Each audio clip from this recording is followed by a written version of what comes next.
This is Mission Control Houston. 40 days, 15 hours, and 25 minutes into the 37th expedition to the International Space Station. Right now, the International Space Station flying in good shape and flying in orbital nighttime, some 260 miles above northern Australia. Current course will overfly Queensland, then the Tasman Sea in New Zealand, before a pass above the Pacific Ocean, headed for the southern coast of Peru. On board right now, the crew members are split up into two groups working in different ends of the International Space Station. The Russian crew members, Commander Fyodor Yurchikhin and flight engineers Oleg Kotov and Sergei Ryazanskiy, are in the Russian segment videotaping an event for a Russian public affairs event. The three U.S. segment crew members, flight engineers Mike Hopkins, Luca Parmitano, and Karen Nyberg, are finishing up their preparations for tomorrow's departure of the Cygnus cargo vehicle. That'll complete its demonstration flight to the station under the Commercial Orbital Transportation Services program.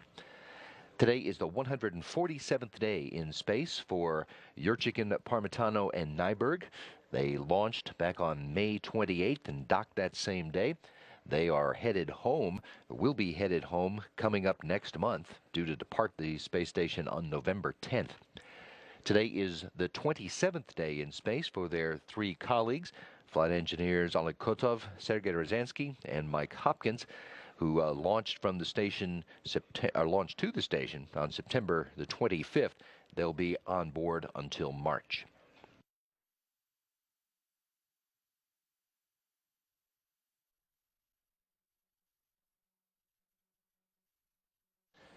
It's Monday, October 21st. The International Space Station crew members have focused their attention today on preparation for departure on Tuesday of the Cygnus cargo vehicle, as well as preparations for a planned spacewalk next month that will be the longest leg in the next Olympic torch relay. Station Commander Fyodor Yurchikhin kicked off the week with station maintenance, working first on the laptop computers and then in the Russian segment toilet. Afterwards, he joined fellow Soyuz commander Oleg Kotov as the two of them conducted a test of communications between those two vehicles. They then joined up with flight engineer Sergei Ryazanskiy to record messages for Russian public affairs use and finished their day wrapping up with their daily exercise sessions. Kotov and Ryazanskiy spent their morning gathering tools that will be used during an upcoming spacewalk. Next month, during the direct handover period, while there will be 9 crew members on board the space station, Kotov and Ryazanskiy will go outside to replace some antenna and configure communications cables as part of the ongoing preparations for the arrival of a new Russian multipurpose laboratory module to the station. But they will also carry an Olympic torch outside as part of the torch relay leading up to the Winter Olympic Games in Sochi, Russia, beginning in February. That torch is going to be delivered to the station on board a Soyuz vehicle early next month, and then return to the ground with Yurchikhin and his departing Soyuz crew on November the 10th. The U.S. segment crew members spent most of their day preparing the Cygnus vehicle for departure to wrap up its successful demonstration flight when it leaves the station on Tuesday.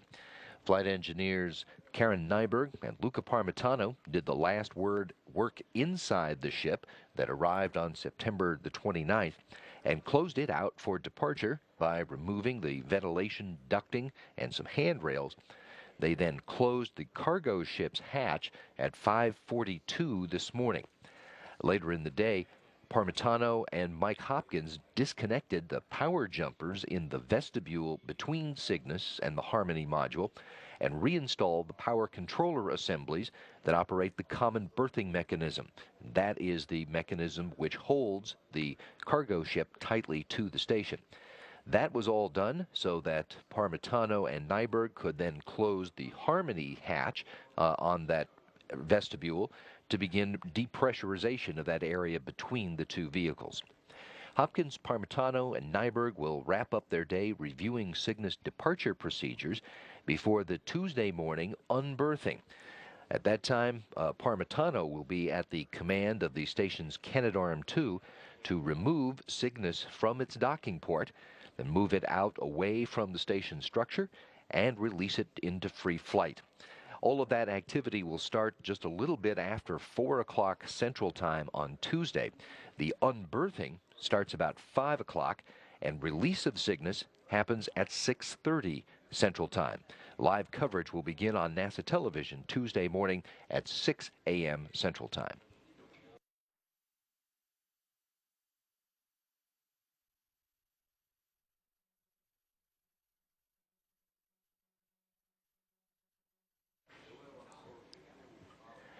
Now we've got a live look inside the International Space Station Flight Control Room at NASA's Johnson Space Center in Houston. You're looking over the shoulders of members of the Orbit 2 team of flight controllers. They are on duty since about 7 o'clock Houston time this morning, and they are looking over the shoulders of the crew members as they move through the second half of their workday on orbit. The team here in Houston is led this morning by Flight Director Mike Lammers, and to his right, the spacecraft communicator on the shift today is Leslie Ringo.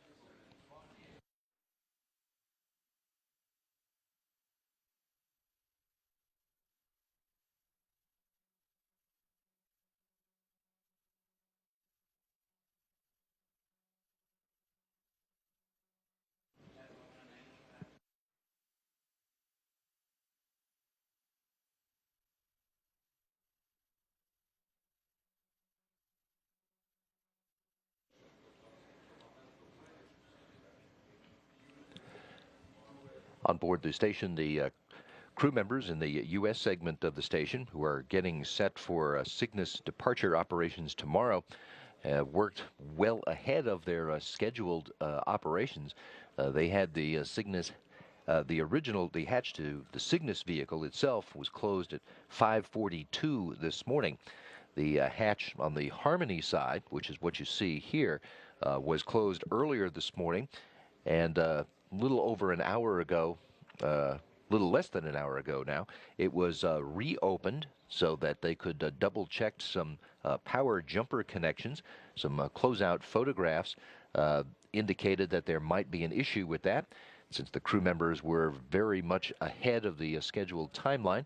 The flight director gave them a go to go ahead and reopen this hatch and recheck the jumpers, which turned out to be connected properly the first time. That hatch was then closed for the final time at 9:17 this morning, and the crew members got the go to depressurize the vestibule between Cygnus and the Harmony. As we mentioned, the departure of Cygnus is going to take place tomorrow morning. The overall unberthing and release operations are going to get started at about 5 o'clock, a little after 4 o'clock Houston time tomorrow morning, with the unberthing starting at 5 and the release scheduled at 6:30. NASA TV, NASA.gov will have live coverage of those activities starting at 6 o'clock Houston time tomorrow morning.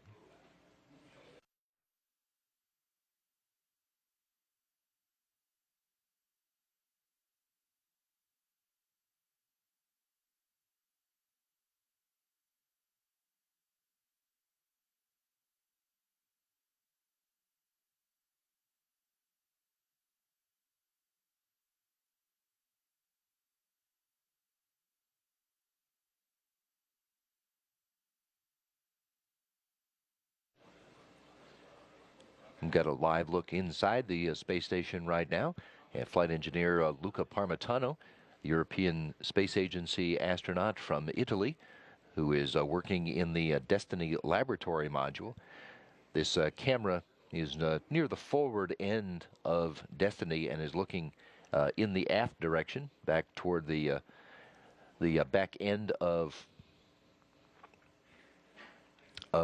Destiny and toward the Unity module, and then beyond that into the Russian segment of the International Space Station.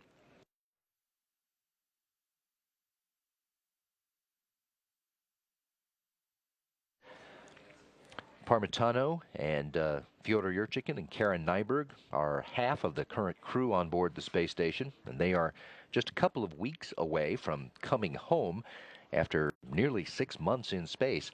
The other half of the crew members only arrived on board the space station 4 weeks ago. The station right now is out over the far southern Pacific Ocean and outside the range of getting any television views from on board. So we'll take a few minutes now to reintroduce you to the members of the International Space Station's Expedition 37. Enjoying the opportunity to fly in space while aiding in the pursuit of knowledge are common traits among the 6 members of the International Space Station's Expedition 37 crew.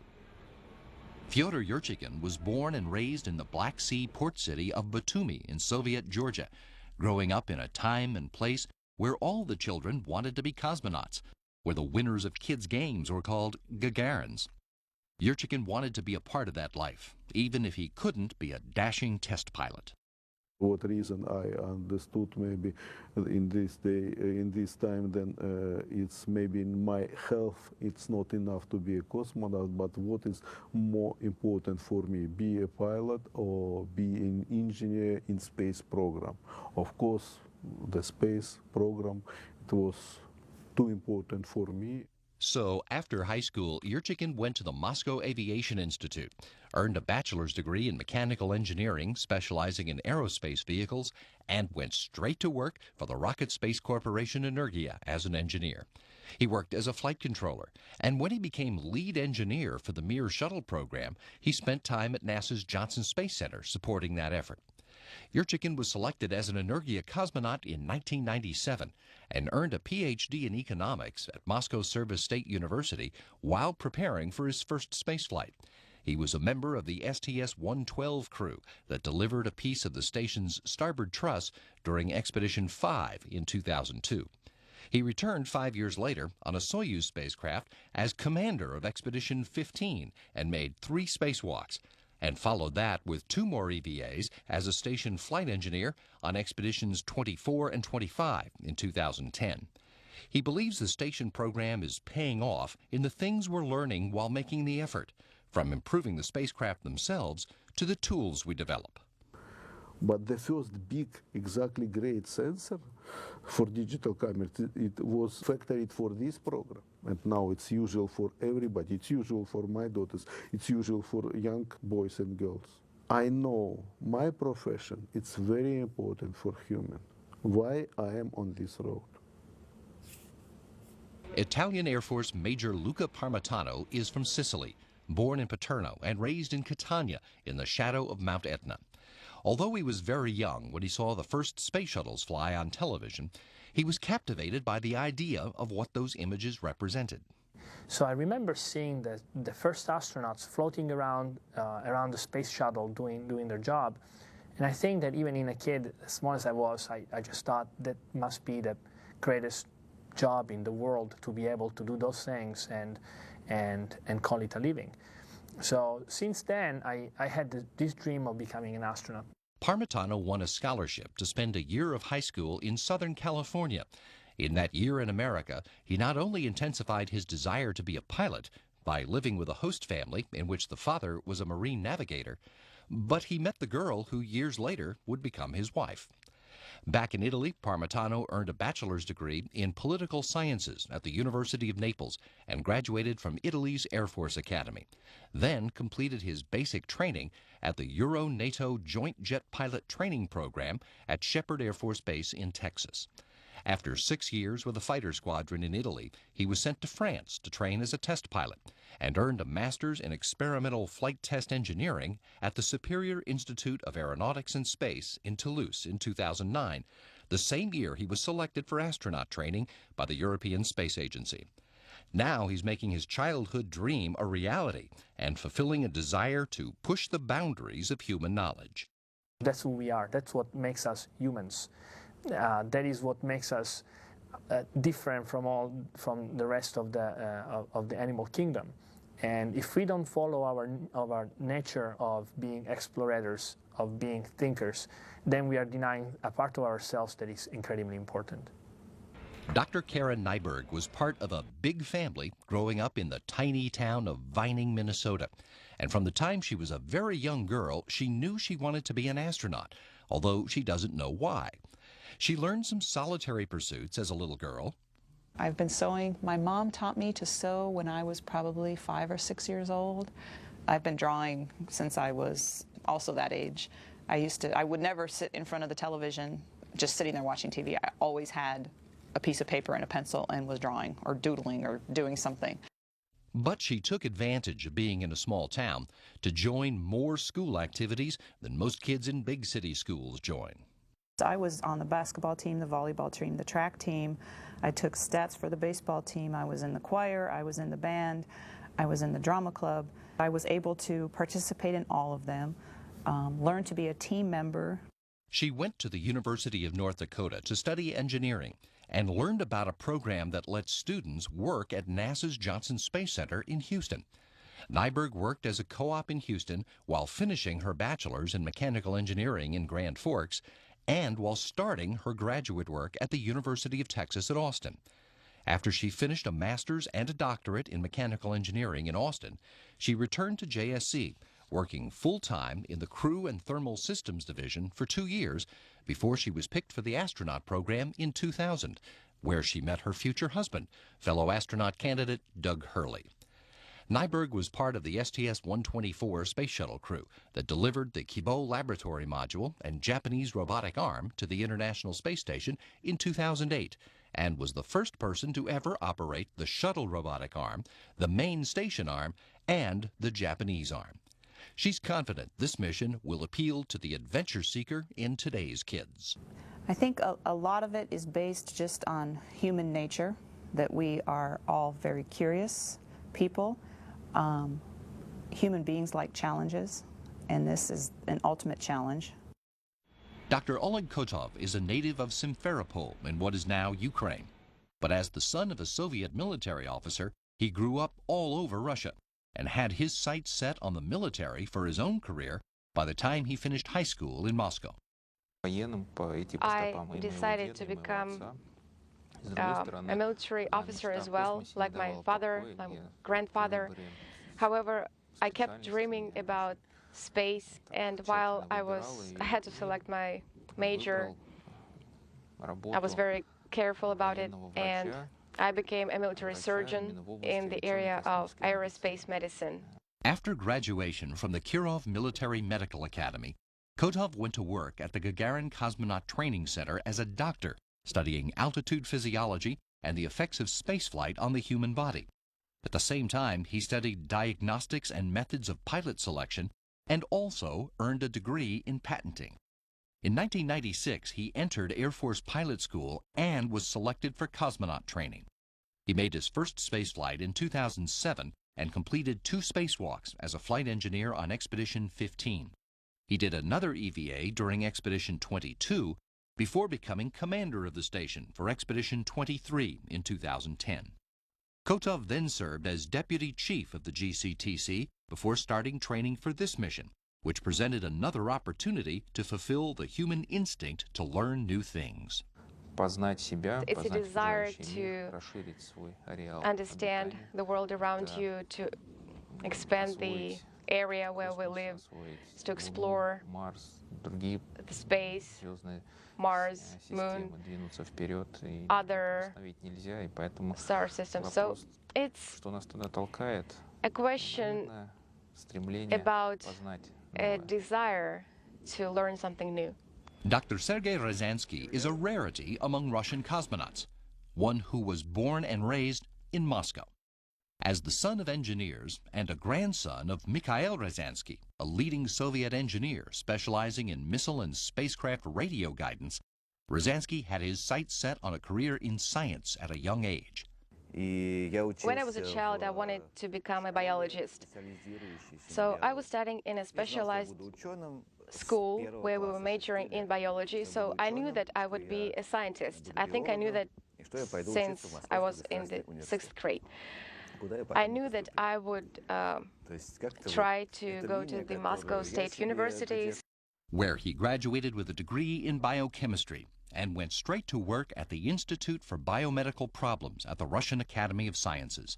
His specialization in ways to prevent the adverse effects caused by the absence of gravity got him involved in the space industry and sparked an interest in becoming a cosmonaut himself.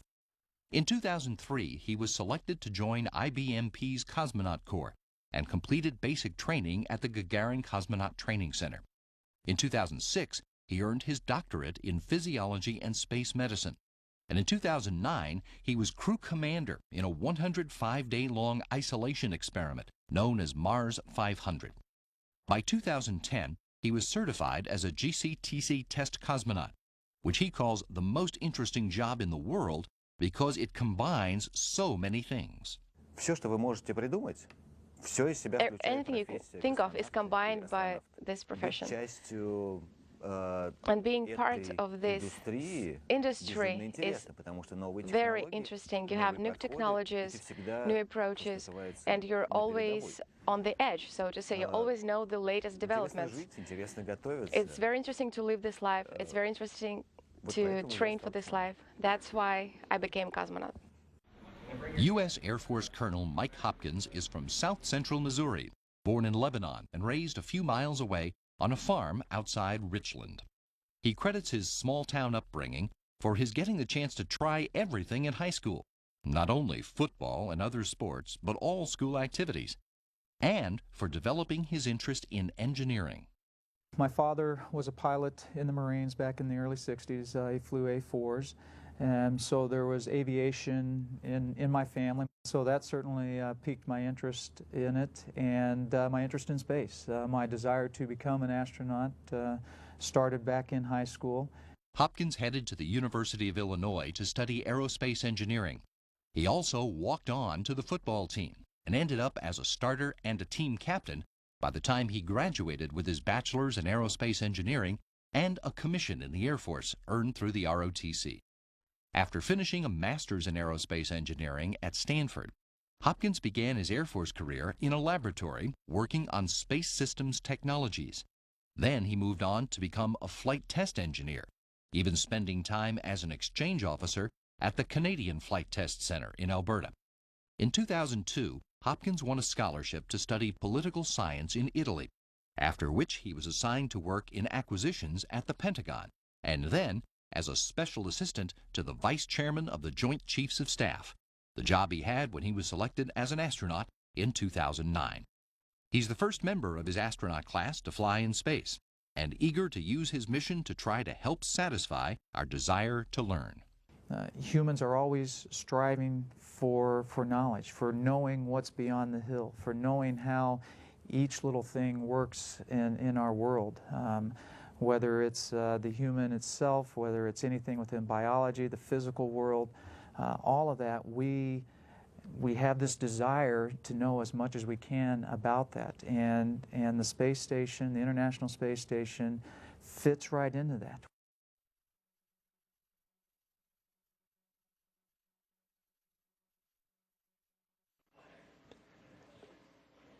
Mike Hopkins and his Soyuz crewmates are in the 27th day of their space flight. They'll be on board the station until March. Fyodor Yurchikhin, Luca Parmitano, Karen Nyberg, now just a couple of weeks away from their expected departure from the International Space Station on November the 10th. Next departure from the space station will be coming up tomorrow. That is the Cygnus cargo vehicle from the Orbital Sciences Corporation, which will be undocking tomorrow.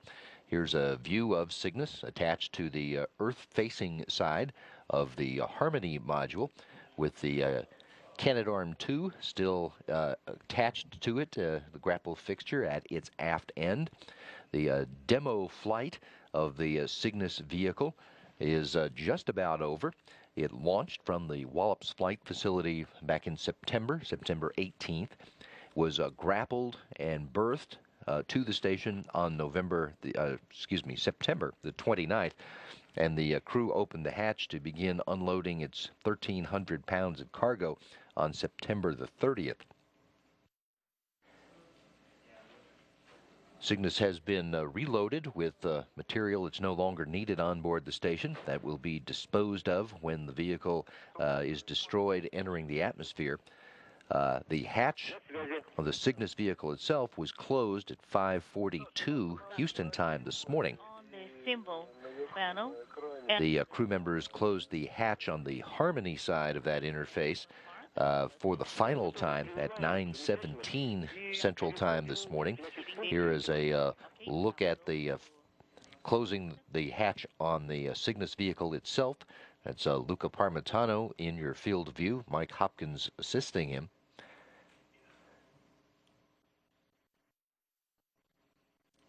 And you can even see as he turns the handle there on the hatch, you can see the rest of the mechanisms there, making a tight seal of that doorway into the cargo craft.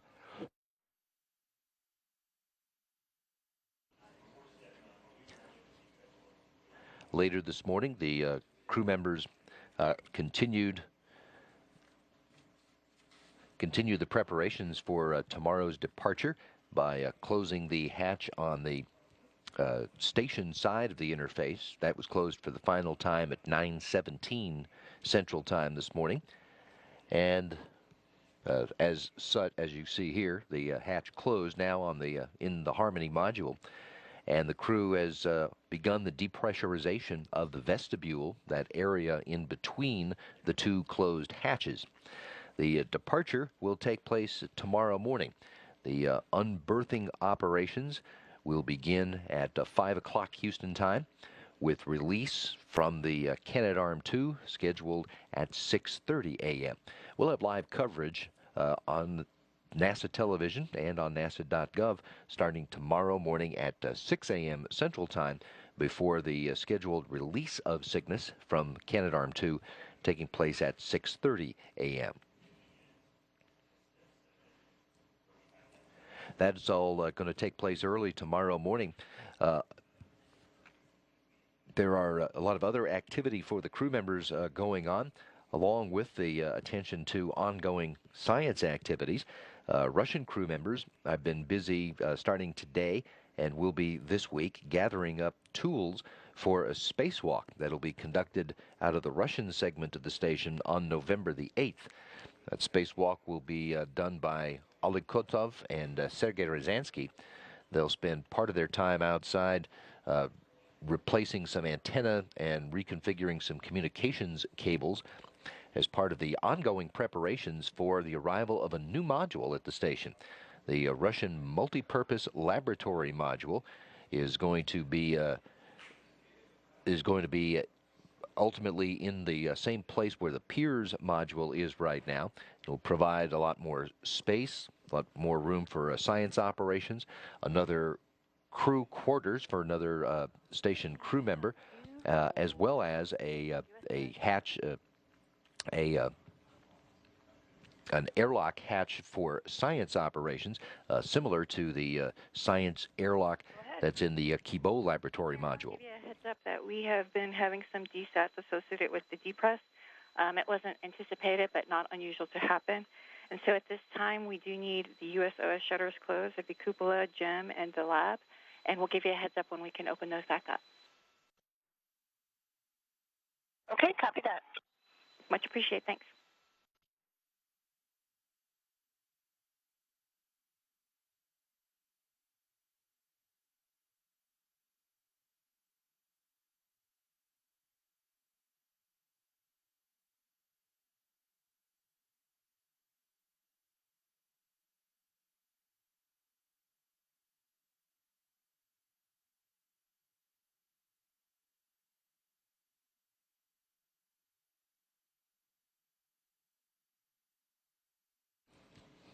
In addition to that work to prepare for the arrival of the new module, during that spacewalk, which, by the way, will take place on November 9th, not November 8th, November 9th, they will bring with them, during the EVA, they will take outside the station a Olympic torch that is taking a trip to the station and then back to Earth as part of the standard Olympic torch relay, this time in advance of the The Winter Olympic Games, which are in the Russian city of Sochi, starting in February. The Olympic torch will be arriving at the station next month on the Soyuz spacecraft with the next crew. For 4 days, there will be 9 crew members on board the station. The spacewalk will take place during that 4-day period. And then the departing crew, Fyodor Yurchikhin, Luca Parmitano, and Karen Nyberg, will return that Olympic torch to Earth to continue the relay. Also this week on board the station on Thursday, the crew members will perform some troubleshooting on the American spacesuit. They're going to perform a fan pump separator swap in the suit that Parmitano wore on the spacewalk back in July. Spacewalk that had to be cut short because of water leaking into his helmet. This troubleshooting on Thursday, a fan pump separator swap, part of the ongoing efforts to completely identify the source of that water leak and correct it so the suits can be used for spacewalks in the future. Also on Thursday, the station will be reboosted using the engines on the automated transfer vehicle, the European Space Agency's cargo ship that's attached to the aft end of the station right now. Its thrusters will be used to boost the station. That's on Thursday. On Friday, the hatches to the ATV will be closed, and it will be undocked from the station next Monday morning, October 28th. That undocking coming up at 3:59 a.m. Houston time. Friday of next week, there'll be another move of modules. Friday, November the 1st, we'll see Fyodor Yurchikhin, Luca Parmitano, and Karen Nyberg back in their Soyuz vehicle, which they will relocate from its current position on the Rassvet module and dock it to the aft end of the Zvezda module. That's the location where the ATV is now.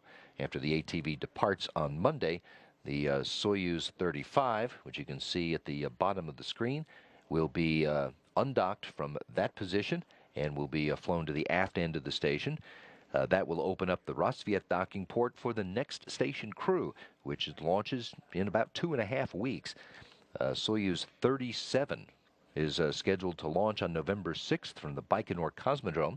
It'll be carrying Soyuz Commander Michael Turin, NASA astronaut Rick Mastracchio, and Japanese astronaut Koichi Wakata. That crew, you can see here for their training going on at the Gagarin Cosmonaut Training Center. They've actually wrapped up the last of their training and passed their last exams. They are scheduled to depart Star City and fly to the Baikonur Cosmodrome on Saturday. When they launch November 6th, they will dock the same day, as have the recent Soyuz vehicles. That'll expand the crew complement to 9 for a 4-day period. In preparation for that, last week, the station crew activated the Vozduk system. That's the carbon dioxide removal system in the Russian segment of the station. It's located in the Zvezda module.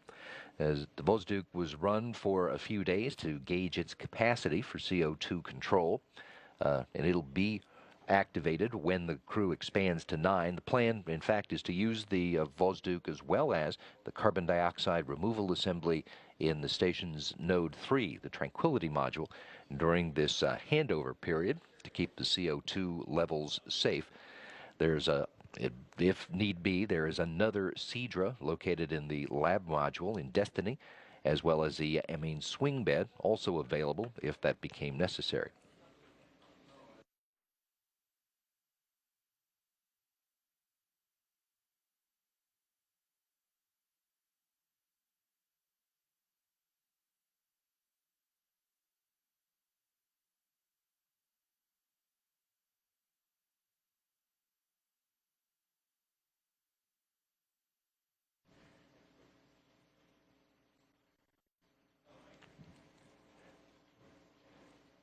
The International Space Station crew has been busy with a lot of different kinds of work on board the station during the month of October since the arrival of the most recent crew members.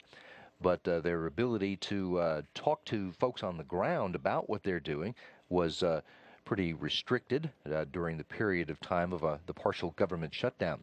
But this past Friday, Karen Nyberg and Mike Hopkins individually had the opportunity to talk about their missions and their lives on orbit so far in a pair of interviews. We'll take the opportunity now to take a look at that. Karen Nyberg talks with KSTP Television, and Mike Hopkins talks with the Big Ten Network. Station, this is Houston. Are you ready for the event? I am ready for the event. Sweetness. KSTP TV, this is Mission Control Houston. Please call station for a voice check. Station, this is Tim Sherna with KSTP TV. How do you hear me? Hello, Tim. I have you loud and clear. Welcome to the International Space Station. Hi, Karen. Minnesota says hello. Hello to everybody in Minnesota. What are your responsibilities? What's the job up there that you're doing this time around? We have a lot going on. There's, of course, right now the space station is mostly built, and all of us like to spend as much time as possible on science. So that's one of our major jobs. But of course, we have the daily activities of maintenance, keeping the station up and running, just like you have maintenance in your home. And we also have visiting vehicles. We've had a number of vehicles come and visit us and bring us cargo and supplies. And so we had spent a lot of time unloading the cargo and loading those vehicles with trash. And during our increment, we had a couple spacewalks where my crewmates went out to repair some things and change out components outside. So we've had a lot going on. I have to say, nice hair. What's life like in zero gravity? Is it fun?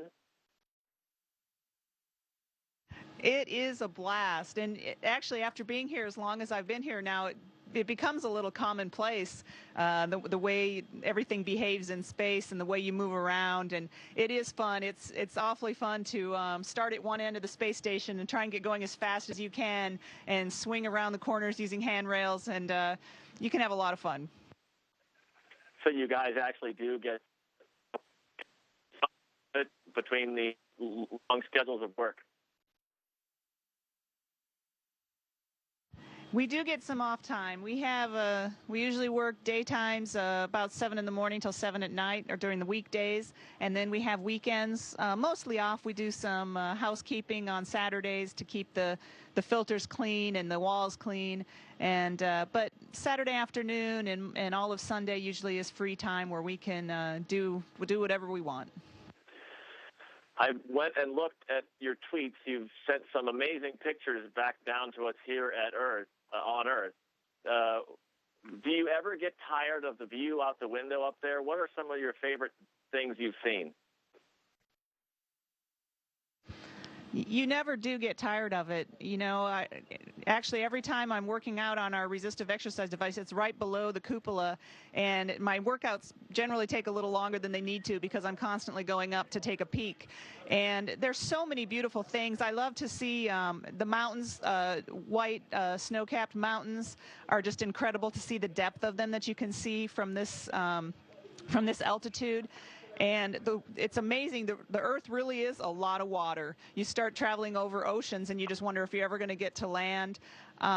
Sunrises and sunsets are absolutely incredible. I could watch those over and over. There's just a lot of spectacular things to see. I looked at your current orbit, and it appears to me that you're between South America and Africa right now. When you're flying over North America, if you do, over home, do you look down and the folks here in Minnesota, the folks back home in Vining? I do. I like to. We actually haven't been over a daytime pass of the United States in a while, but I think our orbit's going to start taking us there again. The first time I was able to see my hometown area in central Minnesota was pretty special, and that was a couple months ago now, I believe. And I actually got a picture of the lakes area where I grew up, and that was pretty neat to see. I have to ask you, a legend has it you can see the Mall of America from space. Is that possible?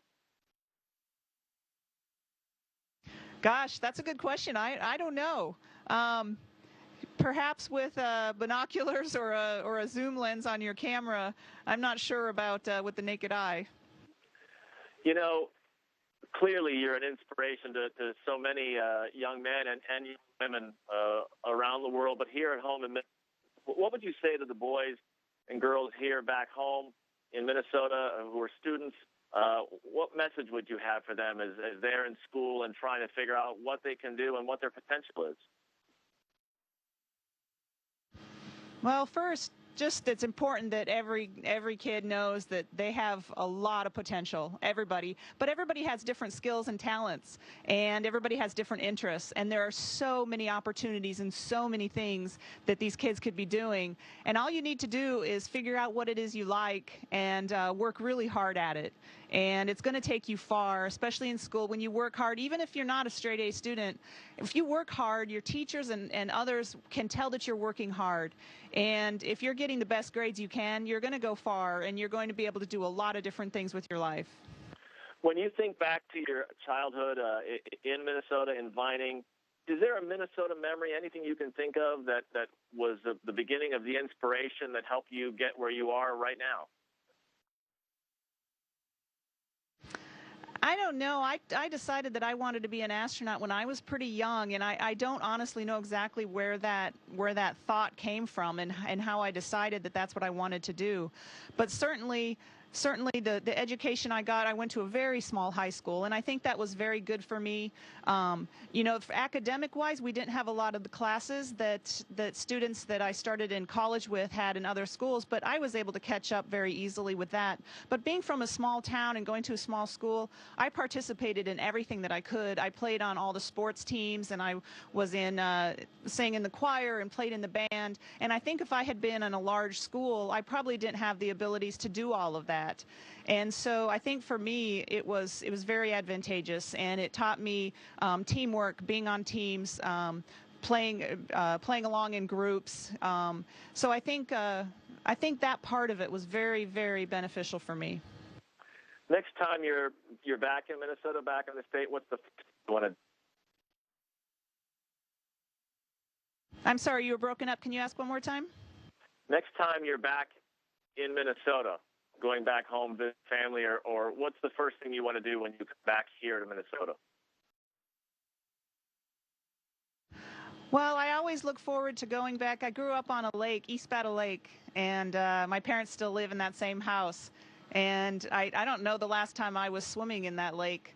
And that was obviously something that I did every single summer, day in and day out. And so I'd love to do that again. Of course, have to time it the 2 months out of the year or whatever it is. That's a possibility. But and I'd like to be able to take my son and have him go fishing like I used to do off the dock and that sort of thing. We can't see your feet right now. What's holding you in place? I'm hanging onto a handrail with my toes as we speak. And if I let go, I will float away. So you actually use your feet a lot for translating. In fact, I'm developing calluses on the tops of my feet. But that's just kind of a difference of living in space. If I could ask you for a little visual treat for zero gravity, could you spin your microphone or something that just shows us some of the magic of where you are right now?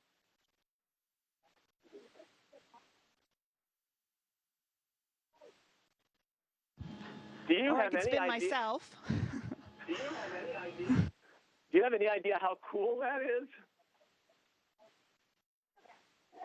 It is cool, and like I said, after you're here a while, it kind of becomes commonplace, and you almost forget just how neat it is. So I wish everybody could experience it. We have a minute left. In that minute, if you could tell us, what do you look forward to when you go back to Earth as far as, like, for example, do you miss gravity? What's something that you miss when you're up there? I think gravity is going to be my enemy for a few days or a few weeks or maybe even a couple months when I get back. But I miss my family, my husband and my son. I miss them dearly. So I'm really looking forward to getting back to them and to my home. Well, you can't see me, but I'm waving goodbye. It was a great thrill to talk to you. Thank you so much. It was great to talk to you.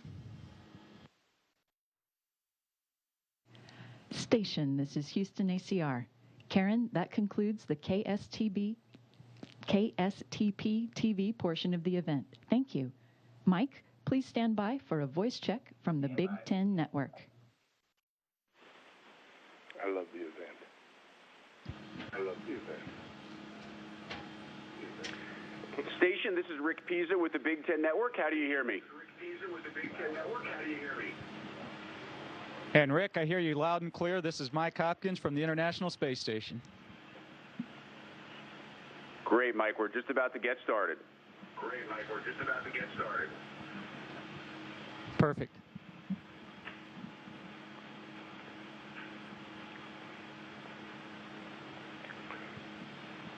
And Mike, this is Houston ACR. If you could please turn your microphone off after you answer. We are happy to be joined by Howard Griffith, one of Mike's former teammates at the University of Illinois. And Howard, since Mike is now at the International Space Station, let's not waste any more time. Let's welcome in Mike Hopkins from the International Space Station. Well, Mike, let's give the folks a little bit of background. I know you left from a cosmodrome in Kazakhstan about a month or so ago. You're supposed to be at the ISS until spring of 2014. What is life like for someone when you're aboard the International Space Station? Well, it's absolutely incredible, and even today, I've been here for about 3 weeks, I guess, now, and I still have to pinch myself because sometimes it's hard to believe that I'm here. And it takes a little while to get into a normal routine up here. You know, we're working from about 7 to 7 every day, Monday through Friday, and so on the weekends as well, we have to clean up, and then we get a little bit of free time usually on Sundays, maybe to watch a little bit of football. But you know, what's really amazing about up here is you're just floating around, and that's an incredible experience, incredible feeling. Mike, what was it like when you first entered the International Space Station? Well, actually, it was a little bit overwhelming, and to be honest, my gyros were still spinning a little bit from the launch. When I first got up into microgravity, into the space environment, I felt like I was falling, and like I was sitting on the ceiling and falling. And when I first got into the space station and we had our chance to talk with the families, I actually felt like I was leaning on my side like that. And so it took probably about 18 hours before that feeling started to go away, but absolutely incredible feeling. So talk to me about some of the experiments and some of the science that you're working on while you're there. Yeah, actually, there's quite a bit of science going on the space station right now, and some of it we're very involved in. Because we're the guinea pigs. So, in fact, this morning I was drawing some blood just to see how the immune system in the body changes in microgravity. Other experiments I was also working on this morning was a capillary flow experiment, which is looking at how water flows up the walls of different vessels, and maybe you can use that to move liquids around in space and also separate it from gases. And so those are just a couple of the hundreds of experiments that we're doing or that are going on up here on a daily, weekly basis. Now, Mike, your job obviously makes you very unique in terms of former Big Ten football players and what they're now doing with their life, but I know you stay in touch with the Illinois football program. I know from your Twitter handle, @AstroIllini, you sometimes send out messages to current and former Illinois players. How much do you actually get to still follow your alma mater when you're up in space? I'm actually very fortunate. In fact, all the astronauts are very fortunate up here, is because we have a large support organization on the ground that helps us stay in touch with our families and stay in touch with the organizations that are important to us. And so I actually get the Illinois football games are sent up to me every week, so I don't get to see them live. But while I'm working out, I usually get to watch them. I love it. The fact that he's in space and he's still working out, Rick, that's incredible. What are some of the things you do during the off time when you're down on the Saturdays and Sundays besides watching Illinois football? Is there anything else? No, actually, it's a good chance for us to catch up on it's a good chance for us to catch up on emails. We can take a lot of photos, or more opportunities to take photos that we may not have during the week because we are busy inside with experiments and just taking care of the station. And then it's a good chance we get to talk to the family. And so once a week I get to talk to Julie and the boys, and it's very special because it's actually a video conference, so you get to see their face. Well, how much fun has it been, particularly for your boys that are young, growing up, seeing their dad on the International Space Station and having a chance to communicate with them? I guess they're the most popular kids in school. Well, I like to think they're the most popular kids in school because of themselves and not their dad. And as you can imagine, the kids are very busy right now. I've got one in high school and one in junior high, and so they keep pretty busy with school and sports and church, and so sometimes the days go by and we don't have a chance to talk, and so it's very nice to catch up with them on the weekend. Mike, when did you know that this was something that you wanted to pursue, not just aerospace engineering and your studies at Illinois, but when did you actually know and feel like you had the possibility to be part of an astronaut class that was going to spend time in space? Well, I actually decided or knew that I wanted to try and be an astronaut back in high school, even before I went to the University of Illinois. But you never know if you're going to have that opportunity. You have to get a little bit lucky. Things have to fall into line for you, and it just happened that it did for me, and I feel very blessed, very fortunate to have this opportunity to be here. You know, you had a very interesting defensive back coach, Coach Bernstein. Are there any lessons that he taught you that you were able to use going through life to get you to where you are now? Absolutely. In fact, the coaches, Coach Bernstein, Coach Tepper, Coach Makovic, all of them had a big influence on us. And with Coach Bernstein, I think was certainly, he had a certain fire about him, a certain drive about him, and that's contagious. And that certainly helps when you're trying to pursue something that sometimes can be tough to reach. You know, Mike, I always think back to our times at Illinois, particularly when we were on the practice squad and we were getting banged around. We were kind of the practice dummies for the guys that were starting. And the one thing that always stuck out to me about you is that you continued to go out and play as hard as you could. And we knew then that you were a special player and would be special to the University of Illinois, but had no idea that you'd be able to really accomplish what you have now. And I just want to tell you that you've truly been an inspiration to all of us, including, the people around the world. You inspire a lot of us, and we appreciate everything that you're doing for the country. Well, Howard, I'm not sure if I remember you ever being on the practice squad, but yeah, it was, it's fun just to be a part of it. It's fun just to be a part of a team like that and an organization like that and around guys like you. I mean, one of the things I always wanted to be when I grew up was a professional football player, and so hats off to you and the other guys that made it to the big leagues, and that's very positive influence to be around you guys. Colonel Mike Hopkins joining us from the International Space Station. Colonel Hopkins, thanks so much for the time, and enjoy the rest of your time on the ISS. Okay, thank you very much, and I just want to let you guys know that there's still a little orange and blue up here, if you can see that. We love it, Hoppy. We love it. Station, this is Houston ACR. Thank you. That concludes the event. KSTP TV and Big Ten Network Station, we are now resuming operational audio communications.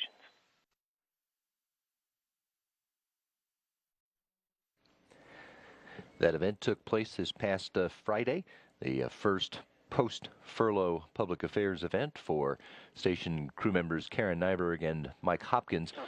Nyberg has another event coming up on Wednesday of this week. She'll be talking with students at her high school in Vining, Minnesota. Actually, community members from Henning and Vining and other rural areas. That's coming up this Wednesday morning at 9:45 Houston time. On manual, it works.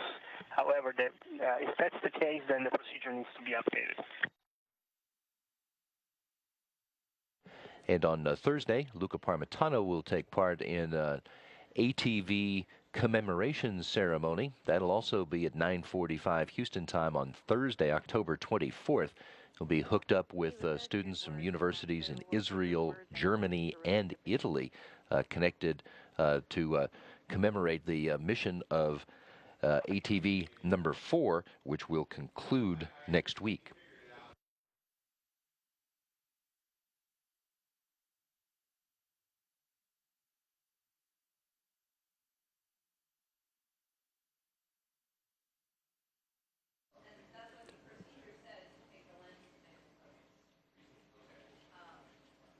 We heard Mission Control talking with Luca Parmitano. They're working with him on an experiment activity that he's involved with, just trying to get his, make sure he has his camera settings correctly for pictures that he's taking. He, Mike Hopkins, and Karen Nyberg spent most of their day today getting the Cygnus cargo vehicle ready for its departure from the International Space Station. That'll take place tomorrow. The hatches on the Cygnus and on the Harmony module were both closed this morning, and the vestibule between the two has been depressurized. This is the view from inside Harmony looking at the closed hatch. Beyond it is the vestibule, and beyond that is the Cygnus vehicle. The departure takes place tomorrow. The unberthing operations will get started at 5 o'clock Houston time, with a release from the robotic arm scheduled at 6:30. Parmitano will be at the commands of Canadarm2 when to both unberth Cygnus from the space station and then to release it to flight. NASA television coverage of tomorrow's Cygnus departure will get started at 6 o'clock Central Time tomorrow morning, prior to the release coming up at 6:30. Cygnus will be released to free flight, and it'll only be about 20 minutes after it's released before it's outside of the working area with the International Space Station. We'll hear about the termination of joint operations. Its deorbit burn comes on Wednesday, as it will be commanded to a destructive entry into the atmosphere. That's Cygnus there at the end of Canadarm2, attached to the Harmony module. It'll be detached from there tomorrow morning and set on its free flight at 6:30 tomorrow morning. Coming up on NASA television, we have today's NASA TV video file coming up at 11 o'clock Central Time. Tomorrow morning at 6 a.m., we'll start coverage of the Cygnus release after its unberthing has taken place. Coming up Wednesday morning, 9:45, Karen Nyberg will be talking with her old high school in Vining, Minnesota. At a mission elapsed time of 40 days, 16 hours, and 23 minutes into the International Space Station's Expedition 37, this is Mission Control, Houston.